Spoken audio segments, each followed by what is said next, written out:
কুমড়ো বিচির সাথে কয়েকটা বাদাম ভেজে পাটায় বেটে ভর্তা করে নিচ্ছি। নমস্কার, আমি স্বপ্না। দেশ এবং দেশের বাইরে যে যেখান থেকে ভিডিওটি দেখছেন, আপনাদের সবাইকে অনেক অনেক শুভেচ্ছা। স্বপ্নাস ব্লগে সবার আমন্ত্রণ। এখন সকাল ৮টা বাজে, আমি রান্না বসিয়ে দিলাম। প্রথমে হেলনের ডাল সিদ্ধ হতে বসাবো। একদিকে ভাত বসিয়েছি, ফোটানো গরম জলে ভাতও বসিয়েছি, ডালটাও বসিয়ে দিলাম। সাথে সাথে বলক এসে গেল, এরপরে ফেনাটা কেটে ফেলে দেব। আরও একটু ফোটানো গরম জল দেব, ডাল সিদ্ধ হতে আরও জল লাগবে। এই সুযোগে সবজি কেটে মশলা বেটে রেডি করে নেব। গতকাল বাজার থেকে এটা এনেছেন। এটা কি কচু, এটার নাম জানি না, কোনোদিন খাইও নাই। তো উনি বলছেন দেখতে ভালো লাগছে, সবাই কিনছে, আমিও আনলাম। রান্না করে দেখো কেমন লাগে। তো কিভাবে রান্না করব ভেবে পাচ্ছি না। পরে চিন্তা করলাম, না, ছড়া কচু যেভাবে রান্না করি ওভাবেই করে দেখি কেমন লাগে। তবে কোনো তেমন মশলাপাতি দেব না, একেবারে সহজভাবে রান্না করব। ফেলনের ডাল সিদ্ধ বসিয়েছি এইটা দিয়ে রান্না করার জন্য। তো এখন কচুটাকে কেটে কুটে রেডি করে নেই। প্রতিদিনের মতো নতুন একটি পর্ব সাজানোর প্রয়াস করছি। আমাদের ঘরোয়া রান্নাবান্না, খাওয়া দাওয়া, এইসব বাস্তব চিত্রগুলি নিয়ে আশা করছি আপনাদের সবার ভালো লাগবে। তাই অনুরোধ রইল, পর্বটি প্রথম থেকে শেষ পর্যন্ত দেখুন। কচুটা কাটতে ভালোই লাগছে, দেখেই বোঝা যাচ্ছে একেবারে ফ্রেশ। কোনোদিন রান্না করি নাই, দেখি রান্না করব কেমন লাগে। আপনারা এই কচুটা যদি কখনো খেয়ে থাকেন বা নাম জানা থাকে, কমেন্টস করে জানাতে কিন্তু ভুলবেন না। আমি এই কচুর নাম জানি না, তাই কোনো নাম দিতে পারছি না। কাটাকুটি হয়ে গেছে, এদিকে আমার ভাতও হয়ে গেছে, ভাতের মাড় গেলে নিলাম। ২-৩ দিন আগে একটা বড় সাইজের করলা কেটে ভাজা করেছিলাম। মাঝখানের পিসগুলো, সাইডের পিসগুলো রয়ে গেছে, আজ ভাজা করে নিচ্ছি।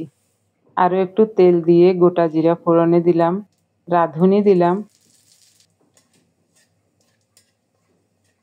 ফোড়নটা রেডি হলে এখন দেব কয়েক পিস কেটে রাখা কাঁচামরিচ। এরপর কচুটা দিয়ে দেব। কচুটাকে কেটে পরিষ্কার করে ধুয়ে নিয়েছি, স্বাদ মতো লবণ দিলাম। অজানা অচেনা কচু, তাই ভালোভাবে তেলে কষিয়ে নেব, যেন গলা ধরার কোনো সুযোগ না থাকে। ঢেকে ঢেকে অল্প তাপে খুব সুন্দর মতো কচুটাকে কষিয়ে নেব। এদিকে হেলনের ডাল সিদ্ধ হয়ে গেছে, চুলাটা অফ করে দিয়েছি। এখন ঘুটে নেব। বেশি মিহি করব না, একটু ভাঙা ভাঙা রাখবো।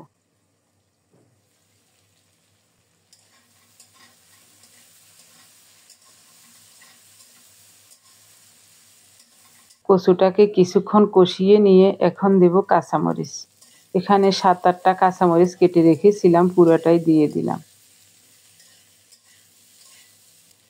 ১ চা চামচ হলুদ দেব।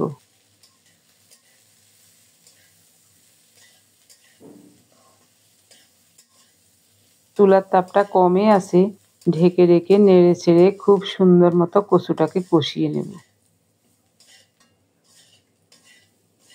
এখন দেব ঘুটে রাখা হেলনের ডাল।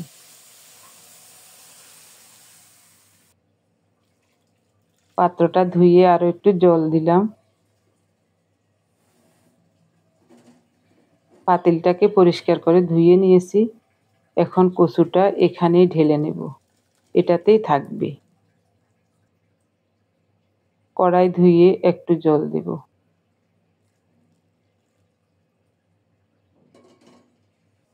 বেশি ঘন করব না, একটু পাতলা মতো ঝোল রান্না করব।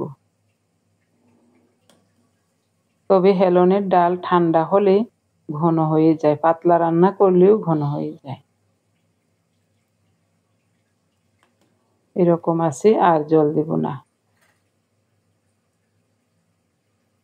অনেকটাই সিদ্ধ হয়ে গেছে দেখুন।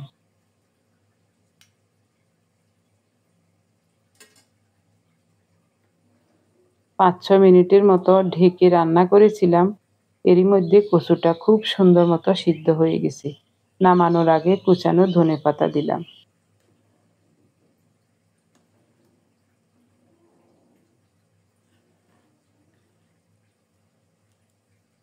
দেখতে কি ভালো লাগছে দেখুন।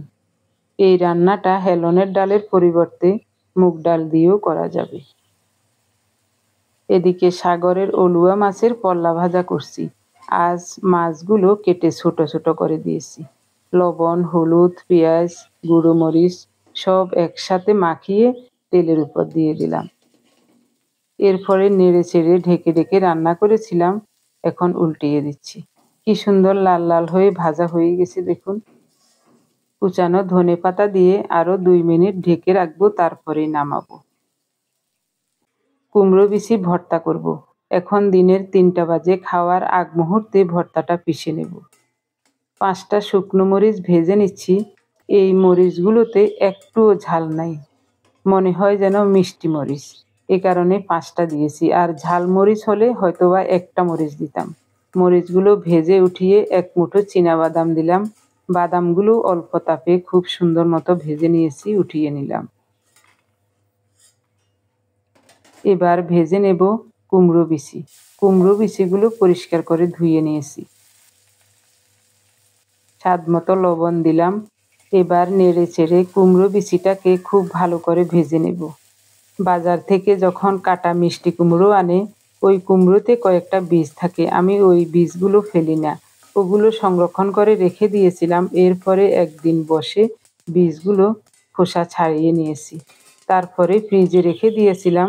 আমার মনেও ছিল না, উনি আজ বলছেন কুমড়ো বিচিগুলো ভর্তা করে নাও। সাথে কয়েকটা বাদামও খোসা ছাড়িয়ে দিয়েছেন, বলছেন এগুলিও দাও, কুমড়ো বিচি ভর্তা অল্প একটু হবে। তো ওনার কথা মতোই আজ ভর্তাটা করে নিচ্ছি। কুমড়ো বিচিগুলো একটু লালচে করে ভাজা হলে তারপরে কুচানো পেঁয়াজ দিলাম। এরপরে নেড়ে চেড়ে পেঁয়াজটা সহ আরও কিছুক্ষণ ভেজে নেব, তারপরে পাটায় পিষে দারুণ একটা ভর্তা করে নেব। পাটার উপর নিয়ে নিলাম চীনাবাদাম, মরিচ, কুমড়ো বিচি, পেঁয়াজ। কড়াইটা খুব গরম, ধরা যাচ্ছে না, এইমাত্র চুলা থেকে নামালাম। আপনি যদি আমাদের চ্যানেলে নতুন হয়ে থাকেন, সম্পূর্ণ পর্বটি দেখার পর যদি একটু ভালো লাগে, আমার অনুরোধ রইল চ্যানেলটি সাবস্ক্রাইব করে আপনার মূল্যবান মন্তব্যটি লিখে জানাবেন। ফেসবুক থেকে ভিডিওটি দেখে থাকলে পেজটি ফলো, লাইক, শেয়ার করে আপনার মূল্যবান মন্তব্যটি লিখে জানাবেন। যে কোনো গঠনমূলক মন্তব্য করতে পারেন, কোনো সমস্যা নেই। আমি আপনাদের সকল মন্তব্যের উত্তর দেব। একটু খেয়াল করলে কোনো কিছুই ফেলনা নয়। কুমড়ো বিচিগুলো আমি কয়েকটা করে করে জমিয়ে রেখেছিলাম। আজ সবগুলো একসাথে ভেজে, সাথে চীনাবাদাম ভেজে দারুণ স্বাদের একটা ভর্তা করে নিচ্ছি। এটা যে খেতে কত ভালো লাগবে, সাথে পুষ্টিগুণ তো আছেই। কুমড়ো বিচি এমনিতেই পুষ্টিগুণে ভরপুর একটা খাবার। আমার মা ছিলেন স্বয়ং লক্ষ্মী। ছোটবেলা থেকে দেখতাম আমার মা কুমড়ো খেলে বা কুমড়ো কাটা হলে বিচিগুলো রোদ্রে শুকিয়ে বিকেলবেলায় ওটা খোসা ছাড়িয়ে ওগুলি একটা বোতলে ঢুকিয়ে রাখতেন। তখন তো আর এক ফালি কুমড়ো বাজার থেকে কেনা হতো না, হয়তোবা নিজের ঘরেরও ছিল। গোটা কুমড়ো কাটা হতো, অনেকগুলো বীজ থাকতো। তো ওই বীজগুলো আমার মা এভাবে জমিয়ে জমিয়ে বোতলে রাখতেন। তারপর যখনই মন চাইতো, যখনই রান্নার কোনো কিছু থাকতো না, তখনই এভাবে করে কুমড়ো বিচি ভর্তা করতেন। ভাতের পাতিলটাকে একটা পরিষ্কার টাওয়েল দিয়ে মুড়িয়ে রেখেছিলাম। ভাত এখনো গরম। ওনাকে বলছি ছুঁয়ে দেখার জন্য, উনি বলছেন ঠিক আছে, একেবারেই গরম। সেই সকাল 9টার আগে ভাত রান্না করেছি, এখন দিনের 4টা বাজে। এখনো ভাত একেবারেই গরম, হাত দিয়ে কিন্তু নেওয়া যাবে না, এত গরম। তবে চুলা থেকে নামালে যেরকম ভোঁ ভোঁ করে ধোঁয়া ওঠে, ওরকম ধোঁয়া উঠবে না, কিন্তু ভাত গরমই আছে। আমাদের মতো যারা সকালবেলায় রান্না করেন কিন্তু দুপুরে গরম ভাত খেতে ইচ্ছা করে, তারা কিন্তু এই পদ্ধতিটা অবলম্বন করতে পারেন। ঘরে যে কোনো একটা মোটা কাপড় বা টাওয়েল থাকলে, যেটা ব্যবহার করেন না কিন্তু পরিষ্কার, সেই মোটা কাপড় বা টাওয়েলটা দিয়ে ভাতের পাতিলটাকে মুড়িয়ে রাখবেন। আমি নিচে একটা বল বাটি দিয়েছি, ওটার উপরে টাওয়েল দিয়েছি, তার উপরে একটা গেঞ্জি দিয়েছি মোটা। তারপরে ভাতের পাতিল রেখে ভালোভাবে মুড়িয়ে উপর দিয়ে আরেকটা সসপ্যান দিয়ে ঢেকে রেখেছিলাম। ভাত একেবারে গরমে আছে। তবে এই কাজটা শীতকালে করলেই ভালো, গরমকালে করলে মনে হয় ভাত নষ্ট হয়ে যাবে। এই কাজটা শীতকালে করলেই ভালো। এই বুদ্ধিটা কিন্তু আমার নিজের নয়। আমরা যখন আগের বাসায় ছিলাম, বাসাবো, ওখানে লাইনের গ্যাসে রান্না করতাম। শীতের দিনে দিনের বেলায় গ্যাস থাকতো না, রাতের বেলায় থাকতো। আমরা যে বিল্ডিংয়ে ছিলাম ওখানে আবার গ্যাস থাকতো, কিন্তু পাশে যারা টিন শেডে থাকতেন তাদের আবার গ্যাস থাকতো না, দিনের বেলায় মোটেই থাকতো না, চুলাই জ্বলতো না। তখন একদিন শীতের দুপুরে দেখি একজন ভদ্র মহিলা ঘর থেকে একটা বড় পাতিল বার করে আনছেন, এনেই ওখান থেকে একটু জল নিয়ে ঠান্ডা জল মিশিয়ে নিজের বাচ্চাকে উঠানে রোদ্রে বসিয়ে স্নান করাচ্ছেন। তখন আমি জিজ্ঞাসা করলাম, ভাবি এই জল কোথা থেকে গরম করে আনলেন? উনি বলছেন, কোথা থেকে গরম করে আনবো, গ্যাসে তো নাই। তাহলে আমি বললাম, তাহলে গরম জল কোথায় পেলেন? উনি বলছেন, গতকাল রাতে গরম করে রেখেছি।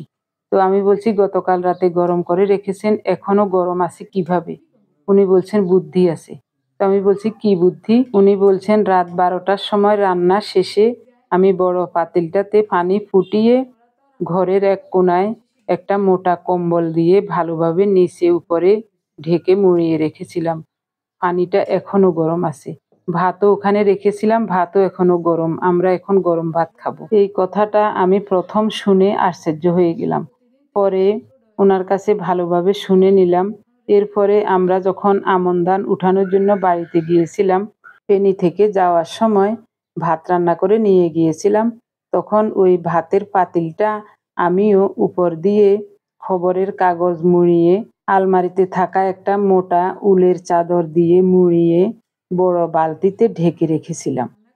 এরপরে দুপুর 2:30টার দিকে যখন আমরা ভাত খেতে বসলাম, ফেনী থেকে কাজের জন্য লোক এনেছিলাম 2 জন, ওনাদের সহ আমরা 2 জন ভাত খেতে বসলাম। তখন ওনাদের কাছে গল্প করছিলাম। এই ভাত সেই ভোর 5টার সময় উঠে রান্না করে ফেনী থেকে আনছিলাম। তো ওনারা বলছেন, তাহলে গরম আছে কিভাবে? তো আমি বলছিলাম যে এভাবে গরম রেখেছি। ওনারাও শুনে আশ্চর্য হয়ে গেছেন। পরে বলছেন যে আমরাও তাহলে এভাবে করে ভাত গরম রাখবো। এই কাজটা আসলে সবার জন্য নয়, এটা হলো ঠেকার কাজ। এখন তো কারো ঘরেই কাপড়ের কোনো অভাব নাই। ঘরে আলমারিতে দেখবেন অব্যবহৃত অনেক কাপড় চোপড় থাকে, যে কোনোদিন ব্যবহার হয় না বা ফেলে দিতে হয় পরবর্তীতে। ওইরকম মোটা কাপড় বা উল জাতীয় কোনো কাপড় থাকলে ওটা দিয়ে ভালোভাবে মুড়িয়ে একটা প্লাস্টিকের বালতিতে ভাতের পাতিলটা ঢুকিয়ে উপরে ঢাকা দিয়ে রাখলে সারাদিন গরম থাকবে। রাতে যদি খান রাত পর্যন্ত গরম থাকবে, একেবারে ঠান্ডা হবে না। আমি যাদের জন্য এই কথাগুলি বলছি তারা হয়তোবা আমার ভিডিওটা দেখবেনও না, সেই সুযোগও ওনাদের হয়তোবা নাই। তারপরও বলে রাখছি, কারো যদি উপকারে আসে। আসলে ভাত খাওয়ার জন্য তো একটা তরকারি হলে যথেষ্ট হয়, কিন্তু মুখরোচকভাবে খাওয়ার জন্য চেষ্টা করি। এই যে ভর্তাটা হওয়াতে কি দারুণ লাগে খেতে। কুমড়ো বিচি খোসা ছাড়িয়ে ফ্রিজে রাখছিলাম। এখানে 2-3টা কুমড়োর বিচি কি যে ফাইন লাগে।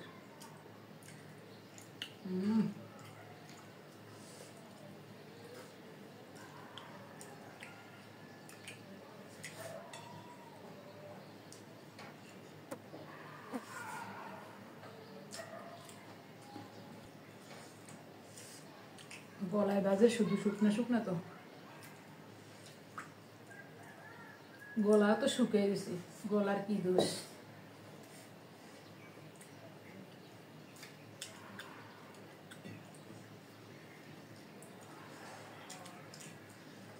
কি যে চমৎকার।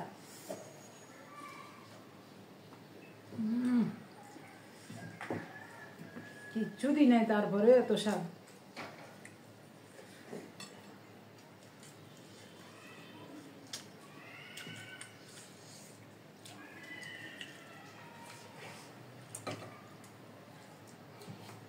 মশলাপাতি দিলে এত স্বাদ হইতো না, মশলা তরকারির স্বাদ নষ্ট করে।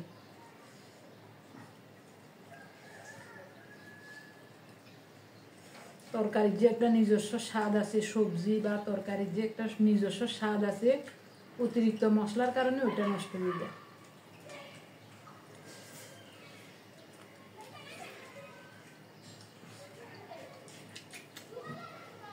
কেমন হয়েছে বলো?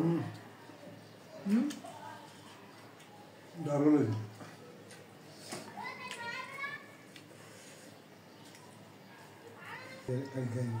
প্রথম খাচ্ছি, এই প্রথম এই জিনিসটা খাচ্ছি। এটার নাম কি আমরা জানি না, আপনারা যদি কেউ এটার নাম জানেন অবশ্যই কমেন্টসে জানাবেন।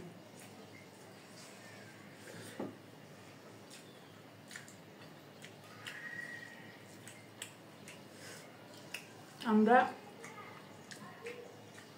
মেয়েরা সব সময়, বিশেষ করে সচেতন মেয়েরা সব সময় ভালো রান্না বান্না করে, অন্য কোনো গুণ না থাকলে, আমার মতো যদি অন্য কোনো গুণ না থাকে, হয়তো বা সামান্য একটু রান্না করি খাই, এ ধরনের গুণ থাকলে ওই রান্নাটা একটু মুখরোচক করে রান্না করি শুধু একজন মানুষের প্রশংসা পাওয়ার জন্য। এই একজন মানুষের প্রশংসা পাইছি না, খুব ভালো লাগে। আর এমনিই চমৎকার হয়েছে।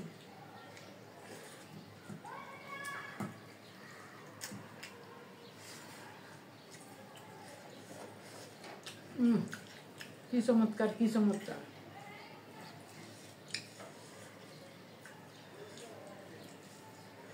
ওই দিন ওই দিদি লেখছে, আপনারা ভাত তরকারি রান্না করেন, কে খায়? আমরা খাই। আমরা সারাদিনে মাত্র এক বেলা ভাত খাই। তো এত অল্প খাবারে তো আর আমাদের হবে না, একটু বেশি খেতে হবে। এই যে 1 প্লেট খাওয়া হয়ে গেছে, আরও একটু ভাত নেব। তো দুজনে আরেকটু নিলে আর অল্প একটু ভাত থাকবে, ওটা রাত্রে পার্থ খাবে। পার্থ যদি রাতে না খায়, ওটা থেকে যায়, পরদিন দুপুরের ভাতের সাথে দিয়ে দিই।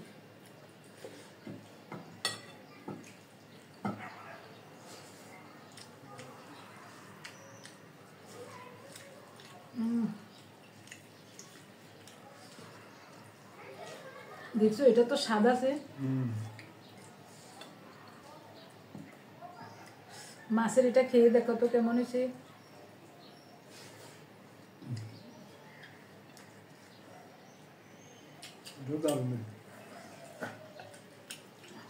পলুয়া মাছ, কি চমৎকার হইল।